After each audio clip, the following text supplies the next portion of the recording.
Gaza బీరుట్పై Israel బాంబుల వర్షం, గాజాపై missile దాడి, 19 మంది మృతి.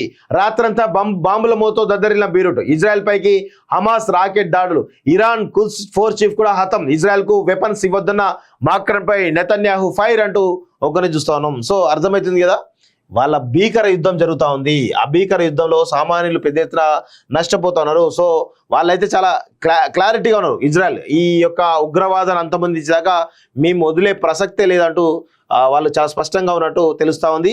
వాళ్ళు ఎక్కడ కూడా వెనకడు వేసేటువంటి పరిస్థితి కనబడతలేదు. సో ఇజ్రాయెల్ హమాస్ యుద్ధానికి ఏడాది. ఇగో అప్పట్లో గాజా చూడండి ఎంత అద్భుతంగా ఉంటాయి. ఇగో ఇప్పుడు చూడండి ఎట్లుందో. ఇగో దీని కారణం ఏంటి? ఉగ్రవాదులు కాదా? మీ యొక్క ఉగ్రవాద నేచర్ తోటి ఈరోజు సామాన్య ప్రజలు ఇబ్బందులు పెడతా ఉన్నారు. అంటే మీకు కుటుంబాలు చచ్చిపోయినా, సామాన్లు చచ్చిపోయినా ఆ ఉగ్రవాదులకు కనీసం సోయి ఉండదు. ఇటు గాజా అటు బీరుట్ రెండు చోట్ల ఇజ్రాయెల్ దాడులు. గాజాలో మసీదులో 19 మంది మృతి. ఇరాన్ కుడ్స్ ఫోర్స్ చీఫ్ కూడా హతం. బీరుట్ శివార్లలోని దహియాపై శుక్రవారం ఇజ్రాయెల్ జరిపిన దాడిలో హిజ్బుల్లా చీఫ్ హసన్ నజరల్లా వారసుడు హషీంతో సహా Iran Quds force chief Ismail Qaani కూడా హతమై ఉండొచ్చని ఇజ్రాయెల్ టర్కిష్ మీడియా సంస్థలు తెలిపాయి. శుక్రవారం నాటి దాడిలో సఫీద్దీన్ చనిపోయి ఉంటాడని భావిస్తుండగా ఆ సమయంలో ఇస్మాయిల్ ఖనీ కూడా అక్కడే ఉన్నాడని పేర్కొన్నాయి. దాడుల తర్వాత ఖనీ జాడ కూడా తెలియడం లేదని, అతను కూడా చనిపోయి ఉండొచ్చని తెలిపాయి. అయితే ఇస్మాయిల్ ఖనీ మిస్సింగ్ గురించి ఇరాన్ మీడియా మాత్రం ఎలాంటి సమాచారం వెల్లడించలేదు. రాత్రంతా బాంబుల మోతో దద్దరిల్లిన బీరుట్.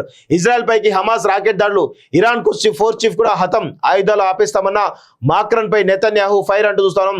పాలస్తీనాలోని గాజా, లెబనాన్లోని బీరుట్ నగరాలు బాంబుల మోతో దద్దరిల్లాయి.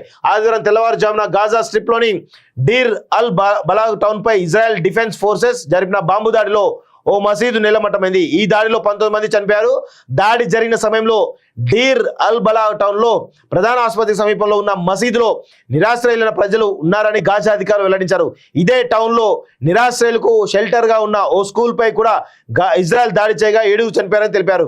2 దాడుల్లో మొత్తం 93 మంది గాయపడ్డారని పేర్కొన్నారు. ఇక లెబనాన్ రాజధాని బీరుట్లోని దక్షిణ ప్రాంతంలోని హిజ్బుల్లా స్థావరాలపై కూడా శనివారం రాత్రంతా ఐడిఎఫ్ బాంబుల వర్షం కురిపించింది. ఆదివారం ఉదయం వరకే 30 ఎయిర్ స్ట్రైక్ చేసింది.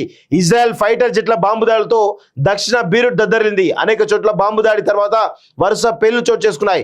దీంతో బీరుట్ ఆకాశమంతా వెలిగిపోయింది. హిజ్బుల్లా దాచిన బాంబులు, పేలుడు పదార్థాలు పేలడం వల్లే వరుస పేలులు జరిగినట్టు తెలుస్తుంది. అయితే మిలిటెంట్ను టార్గెట్ గా చేసుకునే ఈ 2 దాడులు చేశామని ఐడిఎఫ్ ప్రకటించింది. ఈ దాడులకు సంబంధించిన ఇతర వివరాలు మాత్రం వెల్లడించలేదు. కాగా ఆదివారం సాయంత్రం ఇజ్రాయెల్ పైకి గాజా నుంచి హమాస్ మిలిటెంట్లు కూడా రాకెట్ దాడులు చేశారు. వీటిలో ఓ రాకెట్ ను తమ ఐరన్ డోమ్ పేల్చివేసిందని, మిగతా రాకెట్లు బహిరంగ ప్రదేశంలో పడ్డాయని ఐడిఎఫ్ తెలిపింది. సో మాక్రాన్ మాటలు సిగ్గు చేయటం అంటూ నెతన్యాహు చెప్తాను. గాజాలో ఇజ్రాయెల్ చేస్తున్న యుద్ధానికి ఆయుధాల ఎగుమతిని నిలిపేయాలన్న ఫ్రాన్స్ అధ్యక్షుడు ఇమాన్యుయల్ మాక్రాన్ కామెంట్లపై ఇజ్రాయెల్ ప్రధాని బెంజమిన్ నెతన్యాహు మండిపడ్డారు. గాజాలో కాల్పుల విరమణ పాటించాలని, పరిస్థితి మరింత క్షీణించకుండా ఉండేందుకు ఇజ్రాయెల్కు ఆయుధాల ఎగుమతిని ఆపేయాలంటూ మాక్రాన్ శనివారం ఓ ఇంటర్వ్యూలో అన్నారు. దీనిపై నెతన్యాహు స్పందిస్తూ మాక్రాన్ మాటలు సిగ్గు చేయడానికి ఫైర్ అయ్యారు. ఇరాన్ నేతృత్వంలోని ఆటవిక శక్తులపై ఇజ్రాయెల్ పోరాడుతోంది. అన్ని నాగరిక దేశాలు ఇజ్రాయెల్కు మద్దతుగా నిలవాలి. ఇలాంటి సమయంలో ఆయుధాలు ఇవ్వరాదని అంటున్న మాక్రాన్ పశ్చిమ దేశాల నేతలు సిగ్గుపడాలి అని విమర్శించారు. ఇజ్రాయెల్లో మరో టెర్రర్ అటాక్ అంటూ చూస్తా ఉన్నాం. సో చాలా స్పష్టంగా ఇజ్రాయెల్ చేస్తున్నటువంటి ఈ పోరాటం ఏదో మనందరం కూడా గమనించాలి. ఈ ఉగ్రవాదాన్ని మట్టుపెట్టడానికి ఇజ్రాయెల్ దేశం చాలా స్పష్టంగా ఉంది. సో దానికి మనందరం కూడా సపోర్ట్ చేయాలి, తప్పేమీ లేదు. ఎందుకంటే ఉగ్రవాదం వల్ల ఎన్ని వందల మంది, ఎన్ని అమాయక కుటుంబాలు బలవరుతూ ఉన్నాయి. ఇవన్నీ కూడా మనం తెలుసుకోవాల్సిన అవసరం ఉంది. తప్పేమీ లేదు, ఇజ్రాయెల్ చేసే విషయంలో తప్పేమీ లేదు. సో వాళ్ళు ఇంకా చాలా జాగ్రత్తగా ఎక్కడైతే మిలిటెంట్లు ఉగ్రవాదులు ఎదురుతున్నారో వాళ్ళ ప్లేస్లో మాత్రం ఎక్కువ దాడులు చేస్తూ ఉన్నారు. మిగతా ప్లేస్లో దాడులు చేయట్లేదు. ఆ విషయం కూడా గమనించాలి.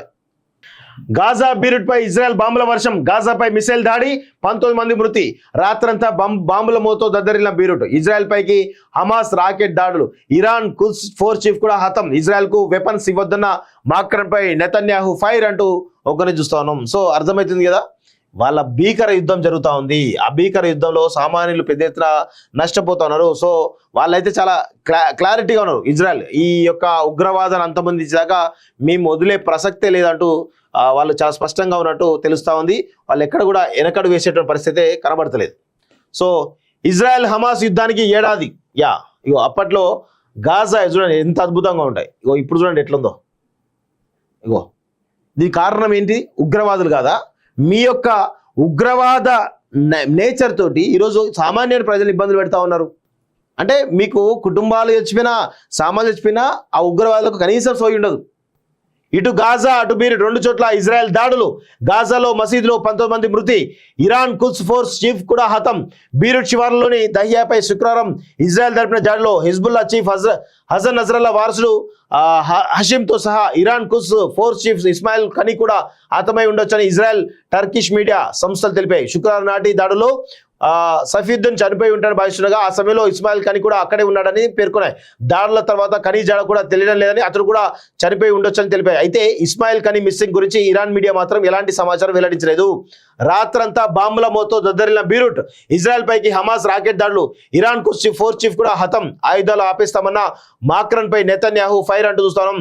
పాలస్తీనాలోని గాజా, లెబనాన్లోని బీరుట్ నగరాలు బాంబుల మోతో దద్దరిల్లాయి.